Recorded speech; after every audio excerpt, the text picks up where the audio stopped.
हाय friends, आज हम viral hepatitis specially hepatitis B infections कैसे होता है और इसका इलाज संभव है या नहीं है, इसके बारे में डिस्कस करेंगे। लीवर में यूजुअली 5 किस्म के हेपाटाइटिस वायरस होते हैं, जैसे जिसको hepatitis A, hepatitis B, hepatitis C, hepatitis D और हेपाटाइटिस ई वायरस के रूप से जाना जाता है।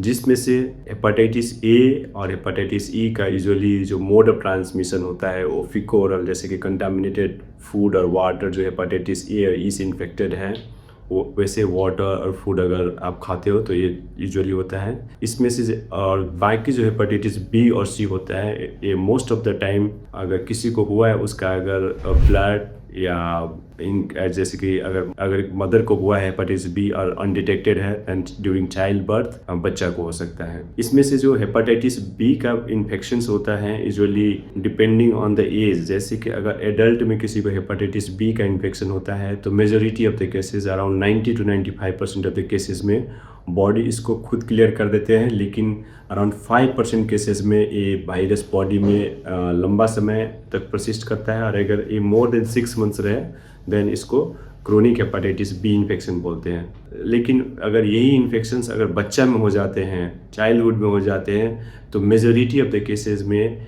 ये इन्फेक्शंस बॉडी क्लियर नहीं कर पाते हैं और बच्चा में लंबा समय तक परसिस्ट करते हैं।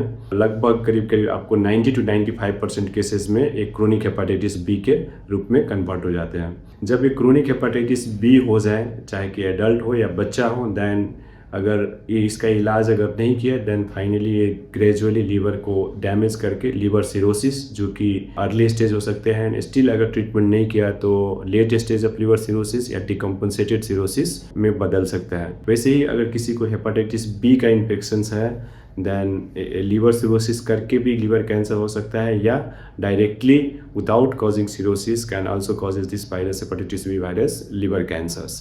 नेक्स्ट अब जाते हैं इसका इलाज संभव है या नहीं है। तो इलाज जानने से पहले एक बहुत ही इम्पोर्टेंट चीज़ क्या है कि मेजोरिटी ऑफ द लोग जिसको हेपाटाइटिस बी का इन्फेक्शन होता है उनको इस चीज़ के बारे में पता ही नहीं चलता है। ऑल्दो इन्फेक्शन रहता है लेकिन पता नहीं चलता, क्योंकि बाहर से सिम्टम नहीं दिखता है, तो जब तक वो टेस्ट नहीं कराते तब तक पता नहीं चलता। Usually 9 out of the 10% who has like hepatitis B infections, they usually not aware of their infections। इसीलिए रेगुलर हेल्थ चेकअप करना ज़रूरी है।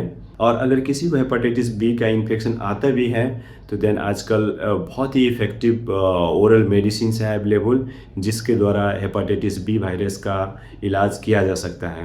वैसे ही अगर सपोज हेपाटाइटिस बी वायरस के कारण से लीवर सिरोसिस होके पेट में पानी जमने की समस्या हो जाए, या ब्लड की वोमिटिंग हो जाए, या जॉन्डिस हो जाए, वैसे कंडीशंस में भी हेपाटाइटिस बी को ट्रीटमेंट करना होता है। And side by side depending on the liver कितना ख़राब है, इधर दवाई से या फिर लीवर ट्रांसप्लांट से इलाज किया जा सकता है। दूसरा जो इम्पॉर्टेंट चीज़ है हेपाटाइटिस बी वायरस के बारे में वो है कि hepatitis B is like vaccine preventable disease. कहने का मतलब है हेपाटाइटिस बी के इन्फेक्शंस के अगेंस्ट बहुत ही इफेक्टिव वैक्सीन अवेलेबल होते हैं, जो आप अगर लगाते हो देन हेपाटाइटिस बी के इन्फेक्शन से बच सकते हैं। इसीलिए किसी भी इंसान को अगर हेपाटाइटिस बी का इन्फेक्शन है तो ज़रूर अपने नज़दीक के हेल्थ केयर फिजिशियंस और डॉक्टर से सलाह करें, ताकि आप समय में इसका इलाज हो सके और इससे होने वाली जो परेशानियां हैं, दिक्कतें हैं, उससे बच सके।